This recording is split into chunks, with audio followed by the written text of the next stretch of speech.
안녕하십니까. 스탁과 스토리, 수다가 있는 수요일 김기수의 돌직구 타임, MTNW 김기수 인사드리겠습니다. 자, 내일은 수능의 날이죠. 이 땅에 젊은이들이 노력한 만큼의 대가를 받기를 바랍니다. 내일은 개장이 10시부터입니다. 자, 시작하겠습니다. 언제나 주식시장에서는 화려한 종목이 있죠. 그리고 그 섹터와 종목이 계속 화려하지는 않습니다.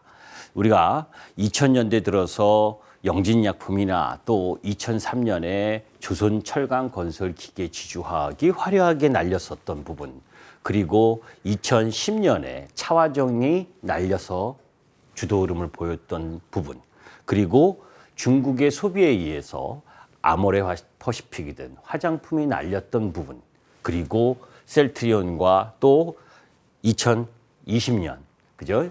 카카오, 네이버가 날렸었던 그 당시 흐름 부분에 주도 섹터가 있게 마련입니다.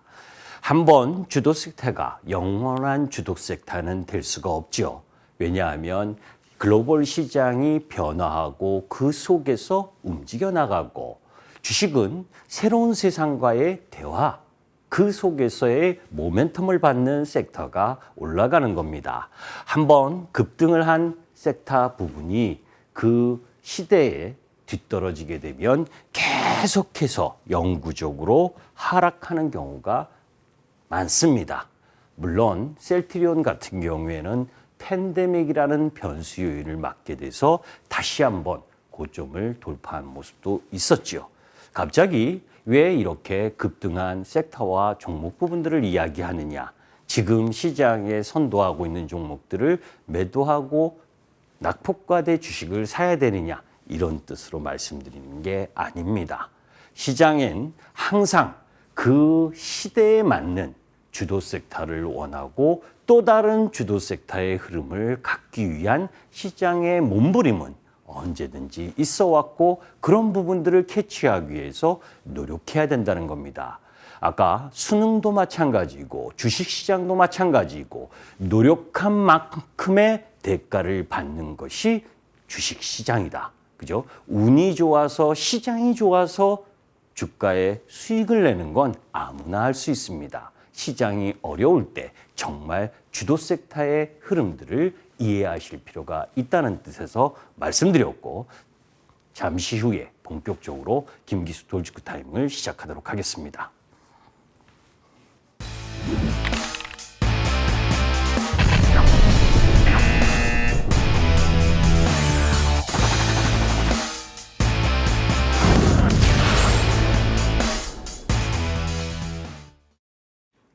자, 지난주에 기억하실 겁니다. 미국 소비자 물가 지수가 나오기 전날 여러분들에게 주식시장을 흔드는 5가지 판에 대해서 말씀을 드렸었죠. 하나하나 보도록 하죠. 자, 달러 인덱스 지난주에 비해서 급격하게 하락하는 모습을 보여줬고, 또 원달러 환율도 1320원을 하회하는 모습을 보여줄 만큼 하락을 했죠. 자, 여기서 여러분들이 생각하셔야 될 부분이 있습니다. 제가 달러 부분도 마찬가지고, 우리 시장 원달러 환율 9월 30일 날 2134포인트를 찍던 때 1442원 그 쌍봉을 찍고, 이 1400원대의 외국인들이 집중적으로 매수를 했다.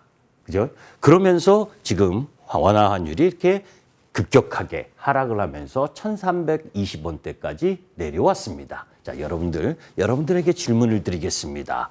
이 지금 원화 환율 1320원대까지 거의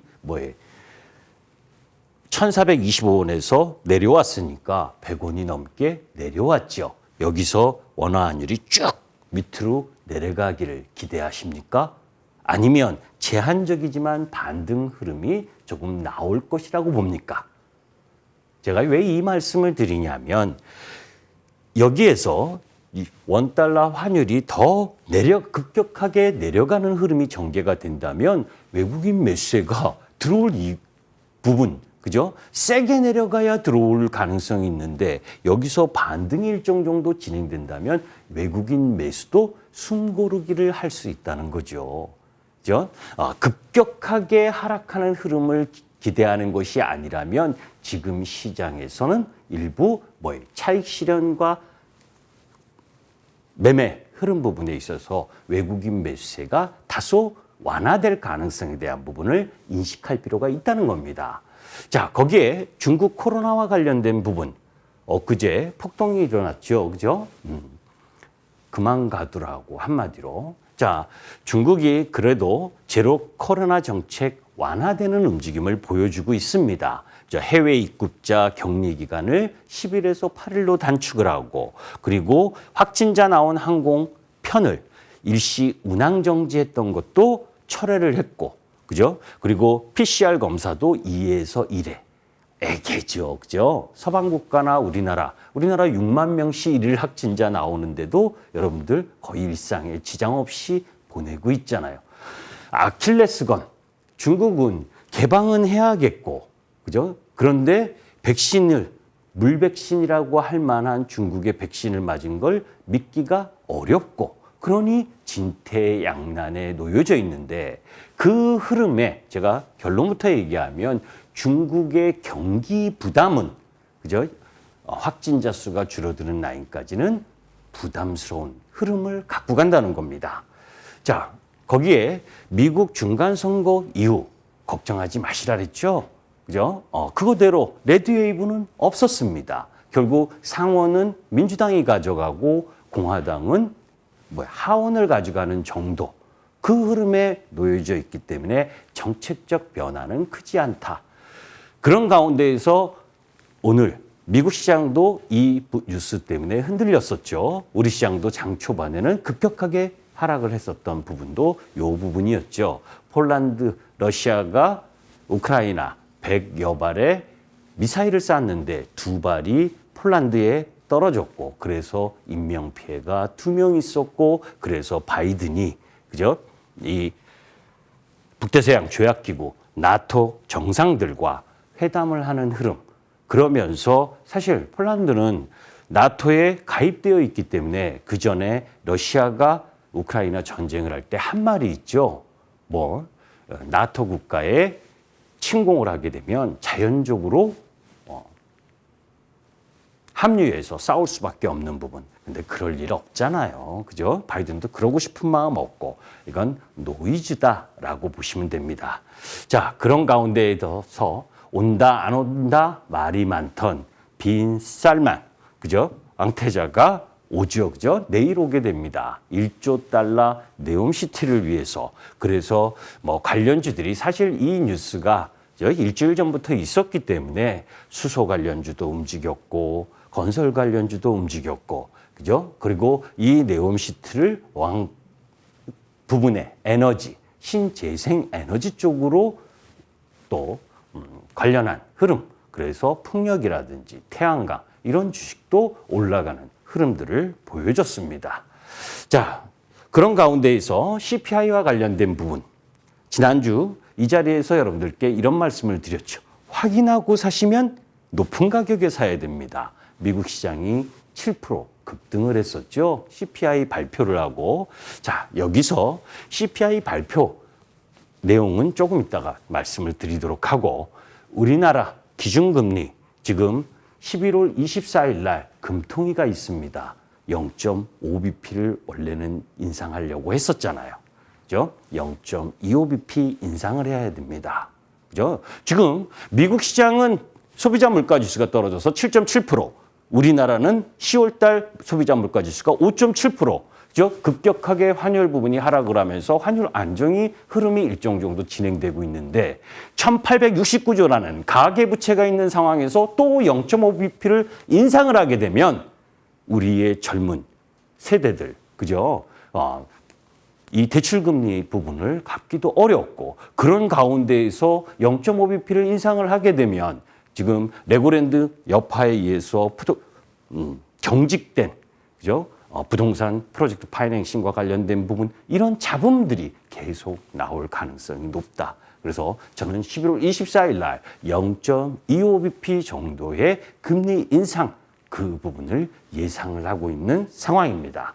자, 그런데 여기서 미국의 인플레이션에 7.7%, 예상이 7.9%였는데 7.7% 나왔다는 것뿐만이 아니라 향후에 어떻게 될 건가를 우리가 염두에 둬야 되지요. 자, 7.7%로 슈퍼 서프라이즈, 미국의 10월 CPI가 나왔는데, 자, 그 이전에 이미 여러분들께 말씀드린 것처럼 중국의 소비자 물가 지수와 중국의 PPI, 생산자 물가 지수가 하락하고 있다. 그죠? 지금 시뻘건 라인이 중국의 생산자 물가 지수입니다.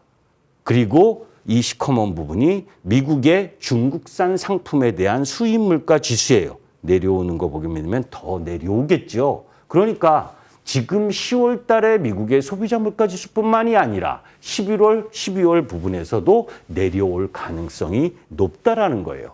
또 거기에서 코어 서비스 물가 부분에 관해서 스티키한 주거비 물가가 핵심인데 시차가 반영되면서 시차가 8개월에서 12개월 정도 되거든요. 지금 상태로 보게 되면 이 주택가격 라인 부분, 사실 10월 달 소비자 물가 지수가 좋았었던 부분은 중고차 가격 하락, 의료비 하락, 이 부분이 크게 반영된 부분이고 주택가격 렌트비의 하락 부분은 반영이 되지 않았습니다. 이 부분이 이제 서서히 하락 반영된다면 연말 부분에 가서는 7.5% 이하로 내려올 수 있다라고 하는 긍정적인 부분을 가지고 이 통화정책 흐름, 미국 시장의 금리 정책 부분을 염두에 두고 접근하셔야 된다. 자, 한 달 내내 이야기하고 있는 금투세 관련 부분 또 이야기를 합니다. 그죠? 조금 민주당에서 반대기류도 있는 모양이더라고요. 여기서 하나만 더 이야기를 합니다. 지난 부분에 부자 감세가 아니라는 이야기 했는데 반대로 또 이야기를 합니다. 주식 손해보면 국가에서 배상해 줬습니까? 아니잖아요. 그죠?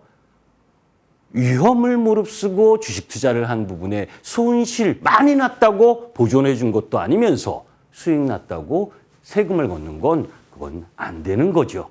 그죠? 항상 상식적이어야 된다라고 김 기수는 생각합니다. 자, 그런 가운데에서 이제 지난주에 9월 30일 2134포인트부터 계속해서 외국인 수급이 개선됐고 그 부분이 신흥국 쪽으로 들어오고 있고 그리고 미국의 텍사스 교직원 퇴직연금 부분도 양호하게 한국 비중을 늘리고 있고 그런 가운데 국내 증시 공매도 부분의 계절적인 특성을 감안하면 쇼커버링과 함께 들어오는 흐름이 진행된다라고 이야기를 했습니다. 그렇게 올라왔어요. 시장은. 그런 가운데에서 워런 버핏이 어제 반도체 부분에 희망을 줬죠. 두 가지로 해석할 필요가 있습니다. 물론 버크셔 웨이가 포트폴리오에 애플부터 시작을 해서 에너지 관련 기업을 매수를 했고 이번에 7월에서 9월 3, 4분기 부분에 있어서 TSMC를 41억 불, 약 5조 4천억을 매수했다. 여기서 생각해 봐야 될 부분은 이겁니다. 3, 4분기 7월에서 9월 부분에 여러분들 사실 엄청난 시장의 진통이 있었잖아요. 미국 시장도 저점이 안 나온 상태였고 그런 와중에도 TSMC 세계 1위 파운드리 업체 이 부분에 매수를 했고 매수한 당시 때보다 주가는 더 내려왔습니다. 그죠? 어제 11% 반등하면서 이제 매수가 정도 될 거라고 보는데 자, 5조 4천억을 매수하는 워런 버핏과 그죠? 하루하루 시세를 바라보시는 분과의 차이는 분명히 있는 겁니다. 그죠? 그분은 그죠? 지금 시장이 다소 내려오고 반도체 경기가 조금 더 하락을 하더라도 이후 시간이 지나면 되돌아올 수 있다는 안목을 본 거기 때문에 그런 상황으로 보면 긍정적이다. 다만 그런 부분을 가지고 단기 반도체 섹터의 저점이 확실하게 나왔다라고 바라보면서 거기에 집중하는 부분은 조금 시간의 딜레이가 필요로 하다는 부분 때문에 말씀드리는 겁니다. 자, 아까 외국인들의 매수세가 들어왔고 그런 가운데에서 환율 부분으로 봤을 때 이제 외국인이 적극적으로 이 지수대에서 들어오기보다는 숨 고르기가 필요로 하다라는 이야기를 했죠. 그것을 코스피의 기술적 흐름으로 한번 보도록 하겠습니다. 자, 작년 6월 25일 날 3,316포인트를 찍고 미끄럼틀 타듯 쭉 내려왔습니다. 그죠? 그리고 피보나치 되돌림 라인 2,130포인트, 2,160포인트에서 저점을 찍고 올라와서 2,500을 눈앞에 두고 있습니다. 경기선이라고 하는 120일 이평선은 돌파했지만 200일 이평선의 저항 2,515포인트가 200일 이평선 내려오고 있는 중이거든요. 거기에 저항권에 놓여 있고 또 이전 고점인 2,545포인트 그리고 이 노란 박스는 엄청난 매물대를 가지고 있는 라인입니다. 그런 가운데 이 2,586포인트는 PBR 1배 그죠? 이 하단 부분이 그리고 상단 부분인 2,850포인트 내외에는 PBR 1.1배. 왜 PBR 1.1배냐? 우리나라의 역사적인 부분에 있어서의 평균 PBR 부분으로 보게 되면 1.18배 정도에서 거래가 됐습니다.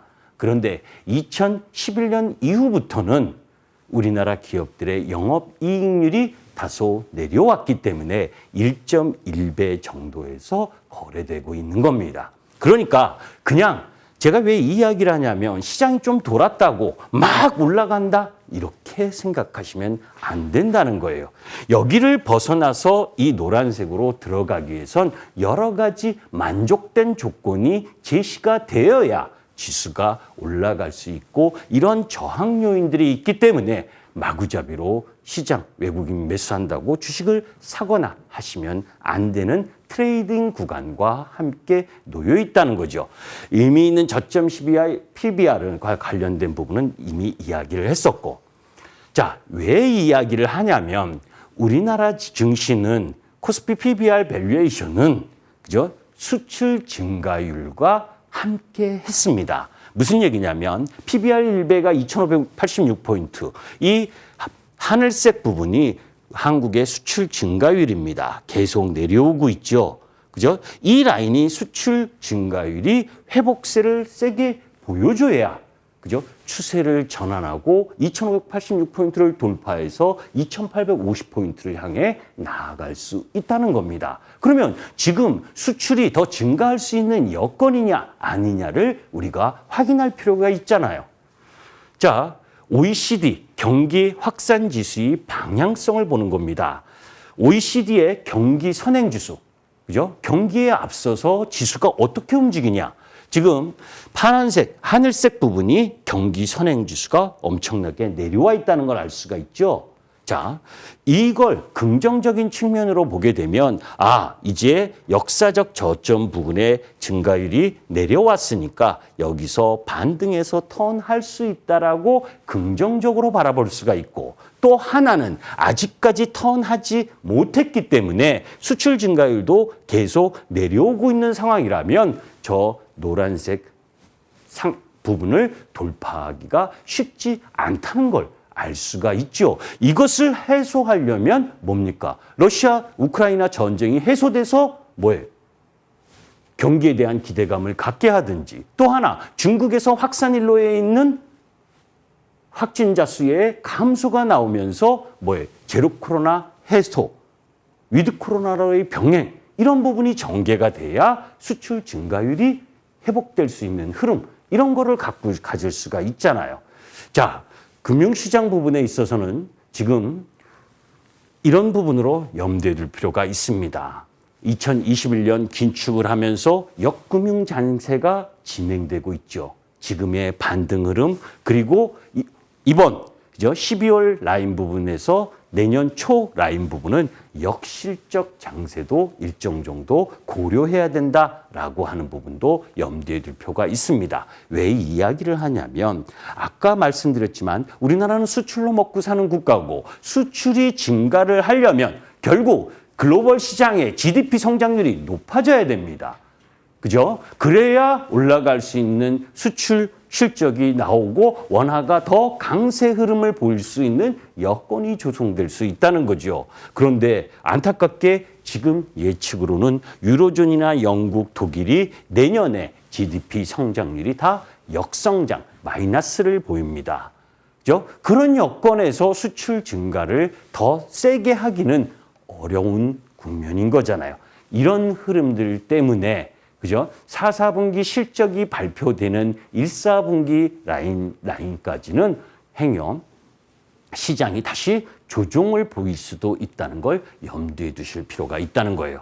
자, 그런데 그 속에서 가장 극단적 비관론적 시각 부분이 이 부분입니다. 2023년 연간 영업이익 추정치가 지금 계속 내려오고 있고 그죠? 2022년 영업이익도 마찬가지입니다. 제가 이 이야기를 했었죠. 2000년서부터, 그죠? 2010년부터 2020년까지 영업이익, 우리나라 코스피 영업이익이 80조에서 120조 라인 부분에 있을 때 종합주가지수가 1800포인트에서 2000포인트에 놓여져 있기 때문에 더 내려가기가 어렵다. 지금 감익하는 부분이 계속 내려오고 있는 건 분명합니다. 그죠? 그런데 요 레벨을 보세요. 그죠? 그 당시에 120조 라인이 아니고 240조를 기대를 했었는데 220조로 내려오고 있고 280조를 기대를 했는데 내년에 220조로 내려오고 있다는 겁니다. 그죠? 절대적인 규모의 자체의 부분은 이전 저점을 하회하기 어렵다는 거예요. 그래서 김 교수는 이렇게 생각합니다. 비관론보다는 객관적인 시각을 견지해야 된다. 자, 그 속에서 반도체 출하와 재고 지수를 보게 되면 그래도 소폭이나마 반등을 하고 있어요. 그죠? 한국의 경상수지도 9월 달에 양호한 모습을 다시 보여주고 있고 더 중요한 부분은 이 부분입니다. 우리나라의 주가가, 그죠? 주식이 이익의 상대 강도가 내려오는 것보다 이미 선행에서 먼저 많이 떨어져 있다는 거죠. 그죠? 이 부분이에요. 아주 간단하게 이야기하면 통화정책, 미국 시장의 긴축에 대한 통화정책의 변화 가능성, 속도 조절, 이 부분과 맞물려서 환율의 움직임 이 부분을 가지고는 주가가 반등할 만큼 반등했다는 겁니다. 그죠? 그런데 여러분들 소비자 물가 지수가 계속 내려간다고 주가만 막 올라가나요? 그렇지 않잖아요. 올해 1월 달부터 계속해서 긴축을 제공했었던 부분, 그 부분이 아마존이 감원하고 빅테크 기업들이 계속 감원하고 중국의 코로나 확진자 수가 계속 증가하고 있는 상황이라면 경기에 대한 부담이 놓여져 있고 유럽이 역성장하고 그런 부분에 놓여져 있기 때문에 기업들의 수출 실적이 반영되는 4, 4분기 실적 라인까지는 안 좋을 수 있다는 것까지를 염두에 두고 시장에 접근할 필요가 있다는 겁니다. 그 외에 여러 가지 내용이 있는데 지금 이 시간이 또 다 됐네요. 그죠? 조금 있다가 이 시간이 마무리되고 나서 잠시 후에 MTN 밴드 홈페이지 화면을 보시면 김기수 사진이 나옵니다. 그때 뭐 지금 여러분들께 이야기하는 부분 그 속에서 통화정책의 변화와 경기 침체의 힘겨루기가 진행되는데 그와 관련된 부분하고 그 속에서 2차 전지죠. 뭐 오늘 LG 에너지 솔루션, 뭐 삼성 SDI, 포스코 케미컬 이런 섹터들의 조정 라인 부분이 조금 나왔죠. 그런 부분과 관련된 내용도 이야기할 거니까 궁금하신 분들은 들어오시면 됩니다. 잠시 후에 김기수 공개 방송을 통해서 여러분들을 뵙도록 하겠습니다. 감사합니다.